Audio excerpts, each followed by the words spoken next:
Niyo ang Panginoon sa isang biyaya na tayo magkatipon-tipon para kina Jan at Maria Micaela. Alam niyo, dapat daw ako ay nakikikain lang. Ang dapat daw talaga magmimisa rito ay si Father Dory Flores. So, ako'y inimbitahan lang. Hindi makakadating si Father Dory gawa ng may karamdaman. Kaya ako po ngayon ang nasa inyong harapan. Sabi ko ako yung sasama lamang sa panalangin. Kaya lang, hindi natin pwedeng hawakan ng mga panahon. Kaya ito si Maria Micaela, minsan lang naman kayo makita kasi hindi na ako palagi napunta rito sa Marikina. Ako po ay naka-assign sa Laguna. So, hindi ko katulad ni Father Dory. Yun ay lagari yun . Basta yun ay may affair, palaging present yun. So, bahagi yun. Nanawa. Kaya, sa pangalan po ni Father Dory, bahagi ng ating pag-ingilay na nawa po higit nating pakinabangan itong dalawang ito, sina Jan at Maria Micaela. Hindi ba nagbabago isip niya? Hindi ba? So, bahagi ho, kapag pinag-usapan natin ang sakramento ng kasal, malaki yung epekto na tinatawag po natin na nakalipas na pandemya. Bahagi rin medyo maraming nabago. Pero nawa, higit natin pagkanabangan yung biyaya na inyong pagkanarito ngayon na nais ninyo pagtibayin ang inyong pag-asawa bilang mag-asawa. Alam niyo yung sakramento ng kasal, sa paningin na mga Katoliko, ano yan, tawag ito, hindi man-made yan, hindi yan invention ng tao. Sapagkat bahagi ho, ito ay isang maliwanag natin, pagkilos ng Diyos. Bahagi ho na kung saan ay kinakailangan natin higit ng pahalagahan.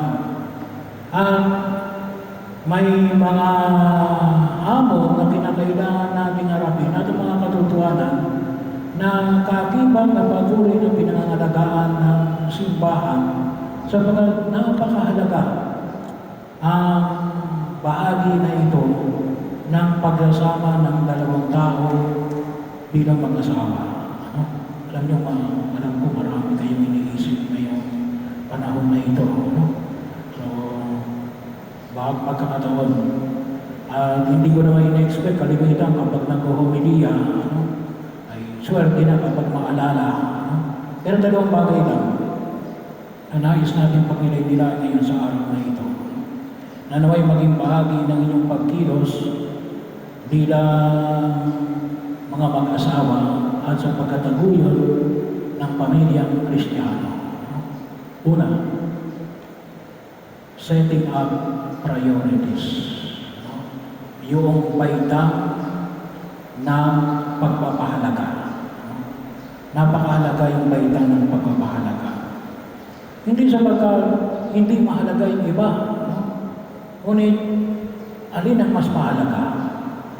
Yung Ebanghelyo natin, bagamat commonly na narinig natin, ang sino mang pinagsama ng Diyos ay huwag pag-iwalay ng tao.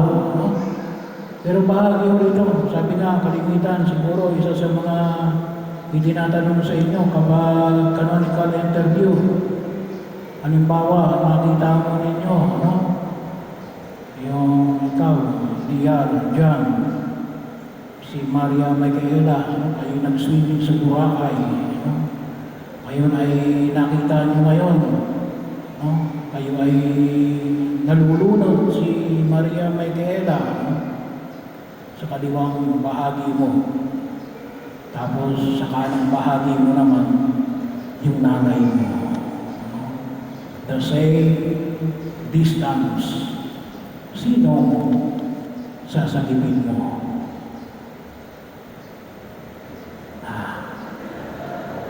Ha? Sigurado ka? Ha? Katabi mo kaya takot ka, no? Setting up priorities. Kaya ang Ebanghelyo, maliwanag ang Ebanghelyo, ano sabi ng Ebanghelyo? Iiwan ng lalaki ang kanyang ama at ina at magsasama sila ng kanyang asawa. Bahagi yun. Hindi sapagkat babaliwalain mo na yung nanay at tatay mo. Pero yun ang gawin ang bigat ng buhay may asawa. Bahagi nga. Kaya nga sabi nga natin, maaaring sa dami na ngayon ng babaeng minahal mo o kay Micaela, marami maaaring sa dami ng lalaki na minahal mo, ito ang number one. Bahagi ho. Ito yung magiging una pagkakataon na makita ko natin. Napakahalaga ho yan. Kasi ngayong panahon na ito, marami tayong pinahalagahan. Pero ano yung kulang? Yung pagbabaitang. Hierarchy of values. Alin ang pinakamataas? At sa buhay na may asawa, medyo may kabigatan. Bakit? Setting up priorities. Ito ang una. Bahagi yun na kung saan yung makita natin. Hindi mo makalimutan yung iba. No? Pero, ito yung una. Pagkilos, kaisipan, panahon, resources, dito mo ngayon ikukuhol. Napakahalaga po na makita po natin yung nabanggit na pagkilos. At sabi nga natin, huwag natin kalimutan. Huwag natin kalimutan. Sabi nga ng Komisyon yung pagpili ng asawa is an art. But to maintain it is a job. Baka kasi iba taken for granted later on, nakalimutan na nila yung setting of priorities. Ito ang dapat na maging number one. Ito ang tao na magiging dapat na maging una. At ano yung bahagi na makita mo natin? Higit sa lahat, ano yung pagkilos? Sabi nga natin, maraming pwedeng maging dahilan. Ang alam niyo, kung minsan, kinakailangan maging maliwanag rin sa atin. Ano yung dahilan kung bakit ka mag-aasawa? Kasi yung iba, ang dahilan na yun. May mga nag-aasawa na rin. Hindi na nga inuso yung tanan, hindi kaya ay yung napilitan lang ngayon ang Komisyon natin. Mayroong ibang nag-aasawa, bakit?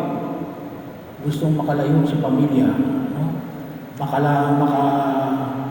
makadaka sa pamilya. Mali, bahagi mo yun. Ano yung maliwanag? Love and procreation. Yun ang mahalaga. Marami kayong pwedeng maging dahilan.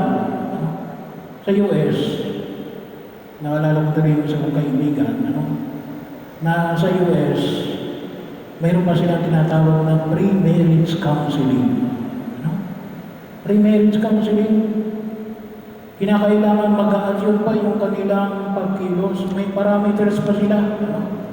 Bahagi yun, maganda. Kasi kultura nila yun. Pero, bahagi yun na kung saan ay makita ko natin, mahalaga yun, pero ano higit na mahalaga? Love and procreation. Huwag natin kalimutan na yun ang magiging bahagi ng pagkilos sa inyong buhay na nais na ipaiwating ng buong may kapal sa pamilyang Kristiyano. Kasi napakahalaga yung pamilya sa mata ng ating Panginoon sa Kristo. Anong sabi ng simbahan? Ang simbahan sa loob ng pamilya. Pangalawa, bahagi yung huwag natin kalimutan na alin. Ngayon po ay kapistahan. Hindi ko alam sa inyo kung bakit pinili niyo ang araw na ito. Bakit niyo ba pinili ang araw na ito?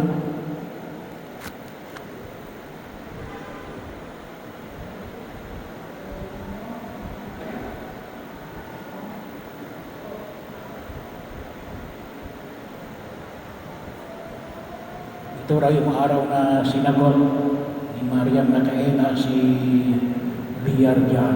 Ano? Ilang taon na kayo? Siya na taon, bata pa. Ano? Bata pa sila'y mag-boyfriend at mag-girlfriend. Ngayon din po, para din po sa kalaman na lahat, ngayon din po ay kamistahan ni San Ignacio ng Loyola, no? The founder of Jesuits. Bahagi rin noon na kung saan ay makita natin, may kanya-kanya tayong dahilan. Pero malayaan niyo na hugutin ko yung ikalawang puntos. No?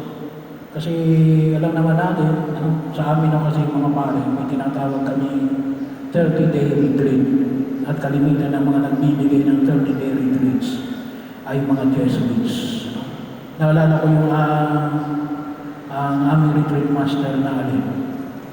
No? Bibigyan kami ng mahabang panahon ng pagninilay, silence. No?